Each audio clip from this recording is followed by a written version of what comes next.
샬롬. 하나님의 평화가 우리 모든 예배드리는 예배자들의 심령과 가정과 일터에 가득하기를 축원합니다. 지난주부터 코로나19의 확산으로 말미암은 여러 가지 어려운 일들이 있는 가운데 모든 예배와 모임을 비대면으로 진행해 달라고 하는 방역 당국의 요청과 또 교단 총회의 지침에 따라서 오늘부터 2주간 모든 예배와 모임을 비대면으로 완전히 전환하게 됩니다.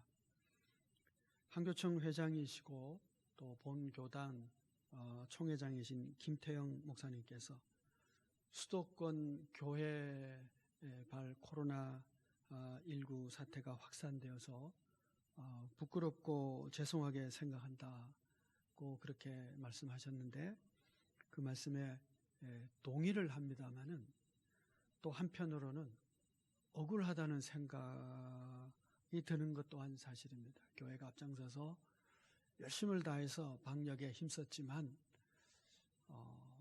모두가 다 도매금으로 이런 지탄을 받게 되었다는 것은 억울한 생각이 들지 않을 수가 없죠. 그러나 교회는 세상의 소금과 빛이기 때문에 어떻든 그 책임을 다하지 못한 것에 대해서 용서를 구하는 것이 마땅하다고 생각합니다. 10가지 중에 9가지를 잘하고 1가지를 실수하고 잘못했다 할지라도 그 9가지 잘한 것보다 1가지 실수와 실패와 잘못한 일에 대해서 죄송하고 미안하다고 말할 수 있는 것이 그것이 예수 정신이고 성경의 가르침입니다. 그래서 우리는 사죄하는 것이 마땅한 것이고 억울한 부분에 대해서는 하나님의 손에 맡겨 두어야 할 것입니다. 하나님께서 회복시키시고 또 바르게 해 주실 날이 올 줄 믿습니다. 이번 사건에 있어서 정부와 언론에서 계속 언급되어지고 있는 중심인물 중에 한 사람이 전광훈 씨입니다. 그는 자신이 속한 교단에서 이미 작년에 면직 및 제명받은 자입니다. 그러니까 목사가 아닌 것이죠. 언론에서는 목사라고 칭합니다마는 정식 교단의 입장에서는 그는 이미 제명당한 자입니다. 그 죄목이 신앙과 행위가 성경이나 헌법에 위반한 행위, 예배방해 행위, 이단 행위, 그에 동조한 행위, 기독교인으로서 심히 부도덕한 행위 등 11가지 항목을 들어서 그 속한 교단에서 면직 제명했습니다. 그래서 우리 총회장님께서 교단 통제 밖에 있는 전광훈 씨의 정치집회로 교회를 폄하시켰다라고 언급한 것입니다. 각 중요한 교단들에서 이미 그의 이단성 여부에 논의가 있는 가운데 있고요. 금년 9월에 있게 될 각 교단 총회에서는 그의 이단성을 결의할 것으로 보입니다. 즉 세상에서는 그와 우리가 똑같은 기독교회라고 생각하고 말하고 있지만 우리는 그가 우리와 같은 교회이냐라고 하는 것을 논의하고 있고 이미 아니다라고 결론을 내린 것도 있고 그는 우리와 같은 교회가 아니다라고 결의할 것으로 보입니다. 그렇다면 이 점에서 우리가 질문을 던져야 되는데 우리가 남인가 남이 아닌가라고 그것을 구별하고 판별할 수 있는 그 근거와 표준이 뭐냐라고 하는 것입니다. 오늘 우리는 본문을 통해서 우리가 하나님을 아버지로 모시는 한 가족, 우리가 남이 아닌 한 가족인 그 근거와 그 표지를 말씀을 통해서 함께 배우려고 합니다. 베드로가 화평의 복음을 전했을 때에 말씀을 듣는 이들 가운데 성령이 내려오십니다. 그리고 45절 말씀에 의하면 이 사건을 보면서 베드로와 그 일행들이 다 놀라워합니다. 그리고 영적 깨달음을 갖는 데 있어서 언제나 재빨랐던 베드로는 즉시 이렇게 명하죠. 47절 말씀에 이 사람들이 우리와 같이 성령을 받았으니 누가 능히 물로 세례 베품을 금하리오 하고 명하여 예수 그리스도의 이름으로 세례를 베풀라 하니. 베드로는 말합니다. 우리와 같이 성령을 받았다. 우리와 같다고 말합니다. 그들은 로마인입니다. 하지만 아브라함의 자손인 유대인들인 자신들과 이방인인 로마인인 저들과 다를 것 없이 하나님께서 같이 성령을 받은 같은 가족, 한 몸으로 삼아주셨다라고 하는 뜻이죠. 문화와 종족과 배경이 다르지만 한 가족이라고 선포를 할 수 있었던 그 증거와 비결이 무엇일까요? 바로 이것이 우리가 남인지 아닌지를 확인하는 방식이고 표식이고 근거가 됩니다. 첫 번째는 성령 받음이 하나 된 증거입니다. 이것은 하나님께서 행하신 일이죠. 47절 말씀에 이에 베드로가 이르되 이 사람이 우리들과 같이 성령을 받았으니 그럽니다. 성령을 받았기 때문에 우리와 같은 한 몸이고 한 지체고 한 가족이다. 이렇게 베드로가 선포한 것입니다. 우리와 같이 성령 받았다. 그러면 성령을 받았다고 하는데 성령을 어떻게 받았고 성령을 받았을 때 어떤 현상이 나타나는지를 우리가 살펴보면서 뭘 보고 성령 받았다고 했을까라고 하는 질문을 하지 않을 수가 없죠. 성령 받았다는 증거에 대해서 46절은 이렇게 말씀합니다. 이는 이들이 성령 받은 것을 베드로가 알게 되었는데 이는 방언을 말하며 하나님 높임을 들음이러라 그럽니다. 성령 받은 증거로 베드로가 제시하고 있는 것은 방언을 말하고 하나님을 높이고 하나님을 찬양한 것이었습니다. 그러니까 그냥 방언이 아니고 방언으로 하나님을 높여 드린 것입니다. 그러니까 우리가 성령을 받았다라고 했을 때 그것이 하나님이 주시는 우리가 하나님의 백성된 증거인데 성령 받았다는 증거를 뭘 보면 알까요? 성령 받아서 그가 은사, 그가 행함, 그의 말, 그의 삶, 거기에서 나타나는 열매가 하나님을 높일 때, 하나님을 찬양할 때, 그가 성령 받았구나 하는 것을 알 수가 있는 것입니다. 우리가 이미 고린도전서 13장에서 사랑장에서 잘 알고 외우고 있는 말씀처럼 천사의 방언을 할지라도 사랑이 없으면 소리나는 구리와 울리는 꽹과리가 됩니다. 사랑만 보고 판단할 수 없다는 이야기예요. 마찬가지로 무슨 신비한 은사가 있고 방언을 하고 기적을 행하고 그것만 가지고는 판단할 수가 없습니다. 뭘 보면 알까요? 그 열매를 보고 그 삶의 결론이 하나님을 찬양하고 하나님을 높이냐, 그 은사로 하나님을 높였고 방언으로 하나님을 높였고 그의 삶으로 하나님을 높일 때에 그가 성령 받은 자이구나 라고 하는 것을 알 수가 있는 것이죠. 여러분, 이단이라고 하는 것이요, 이단 사이비가 처음부터 끝까지 다 틀렸다 그렇게 하면 안 됩니다. 양의 탈을 쓰고 우리에게 다가오는 것이죠. 그러니까 양의 탈만 보면 우리와 같은 것 같아요. 말도 선한 것 같아요. 성경 말씀도 인용을 해요. 그런데 그의 속이 달라요. 그 말을 하는 의도가 다르고 목적이 다르기 때문에 시간을 조금 지나보면 그의 목적과 의도가 나타나게 되어 있어요. 이단은 처음이 다른 것이 아니라 끝이 다른 거예요. 끝이. 열매가 다르고 마지막이 다르고 목표점이 다르고 목적지가 다른 거예요. 그래서 우리가 그것을 봐야 돼요. 그것을 봐야 돼요. 신비하다, 무슨 성경을 잘 푼다, 그게 중요한 게 아니고 그래서 나타나는 결과가 하나님의 영광, 하나님 찬송, 하나님을 높여드리는 것인가, 그것을 보면 성령의 임재인지 아닌지를 알게 되는 것이죠. 어떻게 감히 하나님 까불면 나한테 주고 이런 말을 해요? 보통 망령된 것이 아니죠. 성령을 받은 사람은 그럴 수 없어요. 이거는 마귀 충만일 때 나타나는 얘기 아니에요. 하나님 나한테 주고, 그거는 마귀들이나 하는 짓이죠. 성령 받은 사람이 할 수가 없는 거예요. 어떤 사람은 그러더라고요. 그건 하나님과 너무 가까워가지고 마치 아기들이 할아버지 수염 잡는 것 같은 거라고요. 철없는 애니까 그렇죠. 그럼 처럼 애입니까 그 사람이? 아니거든요.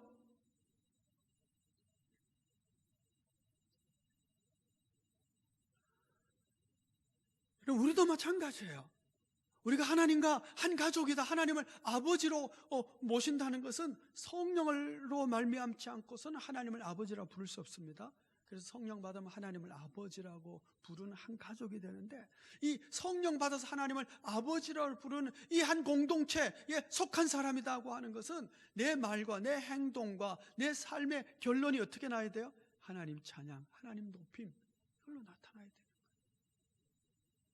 하나님의 교회를 폄하시키고 하나님의 이름을 망령되이 일컫고 내 삶에서 그런 열매가 나타나고 있다면 성령 받은 자가 아니고, 성령 받지 않았다면 그는 우리와 같은 가족이라고 할 수가 없는 것이죠. 말과 행위는 그럴듯한데 하나님 높임이 아니고 자신이 높아지고 하나님을 영광 돌려드리는 것이 아니라 다른 결과가 나타난다면 그건 우리 식구가 아닙니다.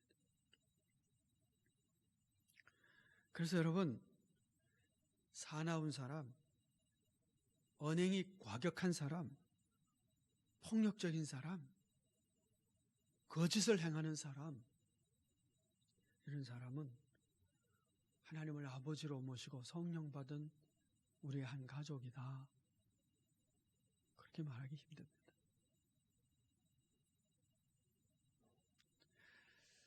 여러분, 오늘 말씀에 하면 그들이 성령을 받았는데 성령을 받은 결과는 하나님을 높이는 것이었어요. 근데 성령을 어떻게 받았죠?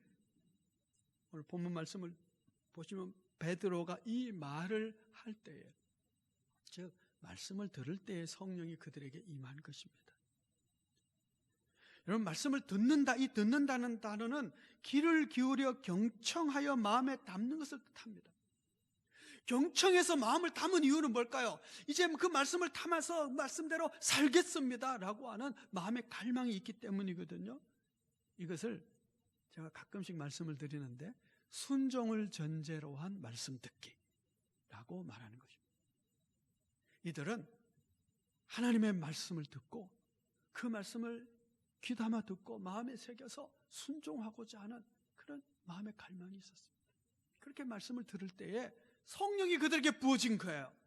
왜 말씀을 듣는 자들에게, 그 말씀을 경청하는 자에게, 그 말씀을 가슴에 담는 자에게 성령을 주시는가요? 그것은 성령을 주셔야 그 말씀을 순종할 수 있는 힘이 생기기 때문에 그래요. 우리는 근본적으로요, 말씀을 지킬 수 있는 능력이 우리 안에 없습니다. 내가 아무리 갈망하고 내가 아무리 원한다고 할지라도 우리가 말씀을 지킬 수가 없어요. 우리는 죄인입니다. 우리는 다 실패하고 타락한 아담의 피를 가지고 있기 때문에 그렇습니다. 그런데 우리가 말씀에 귀를 귀담아 듣고 마음에 새기고 말씀을 간절히 순종하고자 하는 그런 경청하는 마음을 갖고 순종의 마음을 가질 때에 하나님께서 성령을 부어주셔서 그 성령의 능력으로 말씀을 순종할 수 있게 해주시는 거예요. 그러니 마땅히 그 열매가 나타나겠죠? 말씀의 순종에 따른 성령의 열매들이 사랑과 희락과 화평과 오래 참음과 자비와 양선과 온유와 절제와 하나님 닮은 열매들이 나타날 수밖에 없죠. 말씀을 순종하는 열매가 나타날 수밖에 없는 거예요. 성령의 사람들에게는 하나님께서 성령을 주신 이유가 말씀을 깨닫고 말씀을 실천할 수 있는 거룩한 능력을 주시기 위해서 성령을 주셨기 때문에 그런 거예요. 순종을 전제로 한 말씀 듣기를 통하여 성령의 임재가 있고 그 능력으로 말씀의 열매를 맺어가는 그런 우리가 남이 아닌 하나님의 식구들이 된 증거가 있는 우리 모두가 되기를 축복합니다. 두 번째로 우리가 남이 아니고 하나인 증거, 첫 번째는 뭐였죠? 성령의 임재. 이건 하나님이 하신 일이었어요. 두 번째는 세례받음. 이것은 교회가 하는 일입니다. 성령의 부어주심을 본 베드로가 이렇게 말하죠. 47절에 우리와 같이 성령을 받았으니 누가 능히 물로 세례 베품을 금하려 명하여 예수 그리스도의 이름으로 세례를 베풀라 하니.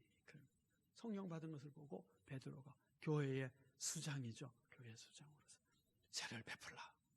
그래서 예수 그리스도의 이름으로 그들에게 세례를 베풀었습니다. 여러분, 세례를 받는 것이 우리가 하나님의 가족임을 드러내는, 교회가 행하는 아주 중요한 표적이죠. 그 표지입니다.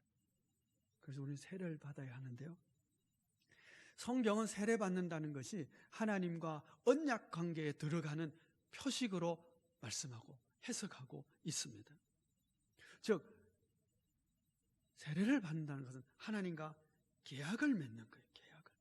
그 계약이라고 하는 것이 당사자가 있잖아요. 상대방이 있고, 하나님 편에서는 나를 어떤 계약으로 받는, 나를 하나님의 자녀로, 하나님의 백성으로 받아주고, 그리고 보호해주고 지켜주시고 말씀에 약속하신 축복을 주실 것으로 약속하는 그 계약을 하나님 맺는 거예요.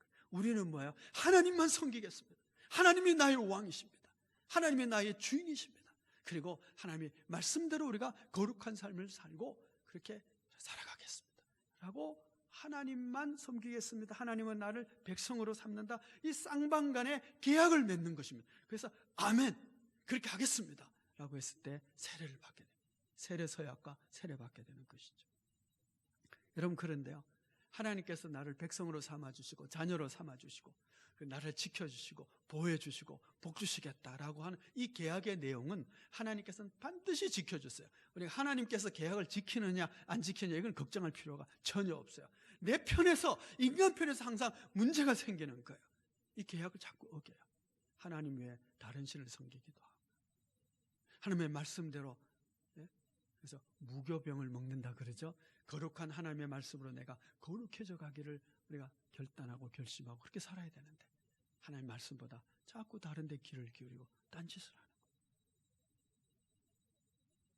수시로 이 계약을 어기기 때문에 하나님의 약속이 비틀어져요. 자꾸 비틀어지는 거예요. 그래서 여러분, 내가 계약 공동체로서 세례받은 자로서 내가 하나님의 백성이라고 하는 것은 계약 공동체로서 세례받은 이 계약을 내가 잘 지켜가고 있느냐 하는 것입니다. 이건 우리가 점검해 봐야 되는 거예요. 우리는 넓은 길을 가는 자가 아니에요. 여러분, 계약이 없으면요, 내 마음대로 살아도 돼요. 그러나 계약이 있으면 계약을 지켜야 되는 것이죠. 그렇죠, 여러분? 우리는 하나님과 계약을 맺은 백성인 겁니다. 그래서 조심스럽게 살아야 돼요. 좁은 길을 가야 돼요. 지시한 대로, 말씀대로 걸어가는 자가 세례받은 자라니까요. 그것을 보고 아, 저 사람은 교회 공동체에 속한 사람이구나, 저 사람은 하나님의 백성이구나 하는 것을 알게 되는 것이죠. 세 번째는 우리가 같은 진리의 기초 위에 우리의 인생을 세워야 하는 것입니다. 자, 첫 번째는요, 성령 받는 겁니다. 이것은 하나님이 하시는 일이에요. 세례, 이것은 교회 공동체가 행하는 일입니다. 그리고 말씀의 기초 위에 내 인생을 세우는 것은 내가 하는 일이에요. 내가 하는 것. 자, 오늘 본문 말씀 48절 말씀을 보시면 하반절에 세례를 베풀라 하니라 그들이 베드로에게 며칠 더 머물기를 청하니라. 여러분, 베드로에게 며칠 더 좀 계셔 주십시오. 그렇게 붙잡은 이유는 뭘까요? 우리 세례 베풀어 주시니까 며칠 맛있는 것도 먹고 좀 쉬다고 뭐 그렇게 하자고 며칠 더 계십시오 라고 한 것이 아니죠. 며칠 더 있자는 얘기는 뭐예요? 이제 우리가 성령을 받았고 세례받은 하나님의 백성이 되었지만 우리가 어떻게 해야 될지, 무엇을 행해야 될지 우리가 아는 것이 없으니 예수 그리스도의 가르침, 그 진리의 말씀 우리에게 주셔서 그 진리 위에 우리의 삶이, 이제 남은 삶이 세워지게 해 주십시오 라고 하는 하나님의 가르침, 말씀의 진리를 알고 배우기 위한 것이죠.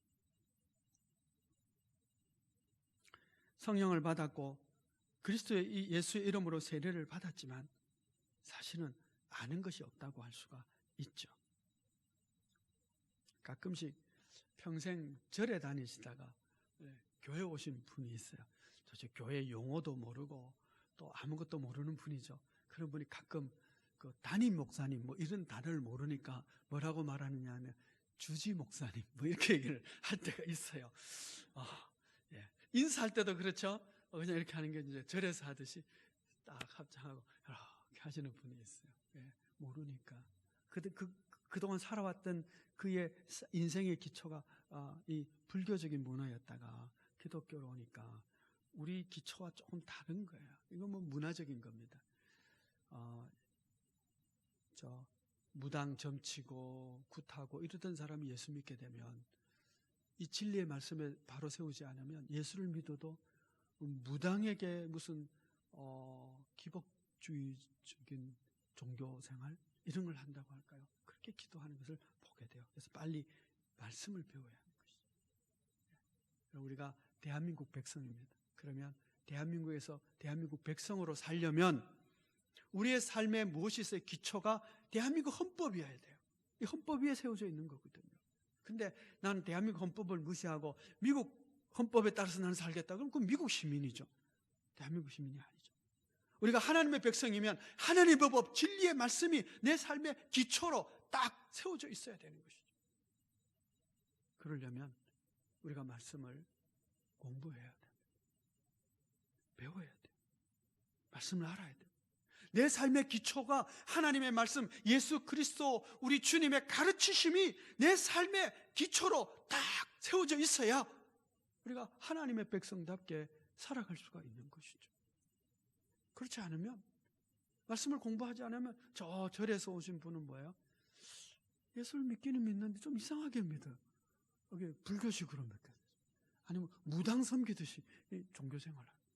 그러면 이상해져 버리는. 여러분, 한국 역사를 봐도요, 얼마나 자주 많은 분들이 이 이단 사설에 현혹이 되어져 가지고 막 교회가 시끄러워지고 어지러워졌던 일들이 얼마나 많은지 몰라요. 그래서 각 교회들마다, 교단들마다 이단 사이비 대책위원회 이런 것들이 있는데 한국 교회는요, 이단에 대해서 굉장히 민감합니다. 굉장히 민감해요. 뭐 조금만 좀 이상 나와 달라도 저거 이단 아니냐 이렇게 쳐다봐요. 사실은 뭐 이단도 아닌데 막 그런 이상한 눈으로 볼 때가 많아요. 왜냐하면 하도 이단 때문에 어려움이 많이 겪었기 때문에 한국 교회가 그렇게 된 거예요. 그리고 이단에 자꾸 넘어가는 이유가 뭘까요? 그거는 어떤 분이 그러더라고요. 그 묻지마 신앙 때문이라고. 묻지마. 아무것도 안 묻지도 않고 무조건 아멘 하는 거예요. 그냥 가자 그러면 아멘 믿습니다 하고 가는 거예요. 믿는데 뭘 믿어요? 하면 뭘 믿는지도 몰라. 그러면 안 돼요. 이 묻지마 신앙 때문에 문제가 생겨요. 여러분, 묻는 신앙이 되시기 바랍니다. 그것이 과연 진리인지를 자꾸 따져야 돼요. 이렇게 따지는 신앙이라 그러죠. 말씀을 공부하고 배우고 한번 생각해보고 따져보고 그리고 확정하는, 그렇게 하나님의 진리 위에 우리의 신앙과 우리의 삶과 우리의 인생이 세워져야 하나님의 백성답게 살아갈 수가 있는 것이죠. 며칠 전에 요즘 이제 우리 성경 읽기 표에 의하면 예레미야서 읽고 있거든요. 소빈 묵상에서 이런 말씀을 나눈 적이 있습니다. 예레미야 23장 22절인데 그들이 만일 나의 회의에 참여하였더라면 내 백성에게 내 말을 들려서 그들을 악한 길과 악한 행위에서 돌이키게 하였으리라. 이게 무슨 말씀이냐면요, 거짓 예언자들이 있어가지고 하나님의 회의에 참여하지도 않은, 즉 하나님으로부터 오지도 않은 말을 이 거짓 예언자들이 하기 때문에 백성들이 악한 길에서 돌이키지 않는다는 거예요. 만약 참된 예언자가 하나님의 말씀을 참되게 전했다면 백성들이 악한 길에서 악한 행위에서 돌이키게 되었을 것인데 저기 거짓 예언자들이기 때문에 하나님으로부터 받은 말씀이 아니기 때문에 백성들이 악한 길에서 떠나지 않는다. 저는 이 말씀을 읽으면서요, 제 스스로 잠시 고민을 하고 생각을 해봤어요. 혹시 내가 가짜 예언자는 아닌가, 가짜 설교자는 아닌가 하는 거죠. 우리가 말씀을 들으면서 우리의 삶이 악한 길에서 떠나지 않는다면, 악한 행위에서 돌이키는 것이 없다면 그것은 말씀을 잘못 전한 거죠. 하나님의 회의에 참여하지 않은 거짓 설교자이기 때문에 악한 길에서 떠나지 않는다는 거예요. 여러분, 한국교회 많은 성도들이 악한 길에서 떠나지 않고 악한 행위에서 떠나지 않고 악한 마음에서 떠나지 않고 회개가 없다면 한국교회 설교는 가짜 설교 너무 많은 거예요. 가짜 설교. 그렇지 않다면 또 다른 가능성이 하나 있어요. 그건 뭐냐면 이게 예레미야서잖아요. 예레미야는 진짜 선지자거든요. 진짜 하나님의 말씀을 전했음에도 불구하고 백성들이 악한 길에서 돌이키지를 않아요. 그건 무슨 뜻일까요? 하나님의 심판, 하나님의 멸망이 눈앞에 있는 세상이다 라고 하는 거예요. 여러분, 하나님의 말씀의 기초 위에 우리를 세우고요, 말씀의 기초 위에 세우지 않은 것에 대해서, 악한 것에 대해서 우리가 돌이키는 이 삶의 열매가 없으면 어떻든 망합니다. 망해요. 가짜 선지자 때문에 망한 것도 있겠지만 진짜 선지자가 있어도 망한다니까요. 열매가, 변화가 없기 때문에.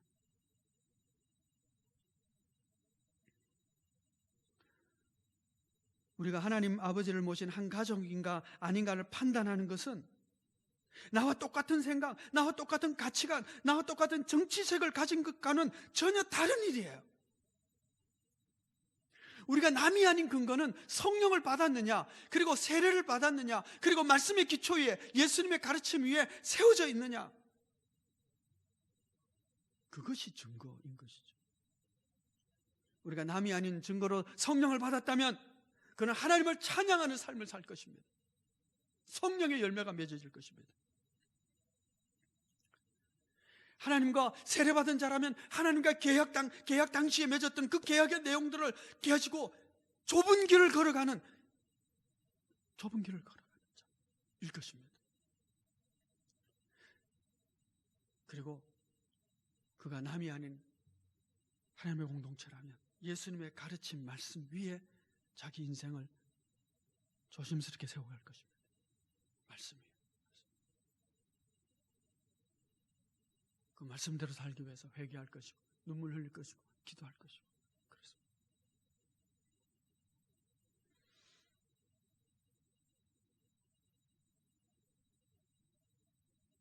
오늘 이 시대는 우리가 남인지 아닌지를 분명하게 구별하고 판단하고, 그래서 바른 길을 가야 할 그런 시대입니다. 워낙 가짜가 많아요. 가짜 선지자도 많고, 가짜 뉴스도 많고, 가짜 주장도 많고. 그러나 우리가 남이 아닌 증거는 하나님이 하신 성령을 받았느냐, 그리고 교회 공동체 앞에서 세례받은 자로서 살아가고 있는가, 말씀의 진리 위에 예수님의 가르침에 따라서 내 인생의 기초를 세워놓고 있는가 하는 것입니다. 우리가 이런 증거를 가진 하나님을 아버지로 모시는 한 가족으로 바르게 살아갈 수 있게 되기를 축복합니다. 기도하겠습니다. 은혜로우신 아버지 하나님, 세상이 참 많이 소란스럽습니다. 거짓과 참을 분별하지 못하는 어리석음 가운데 빠져 있기도 합니다.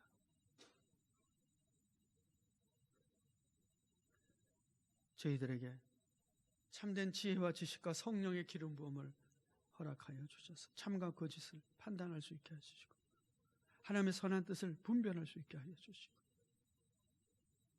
이 악한 세상 속에서 저희를 바르게 세워주셔서 하나님께 영광을 돌려드리는 거룩한 길을 잘 걸어갈 수 있는 저희들, 말씀의 기초 위에 세워진 인생을 살아가는 저희들 되게 하여 주옵소서. 예수 그리스도의 이름으로 기도하옵나이다. 아멘.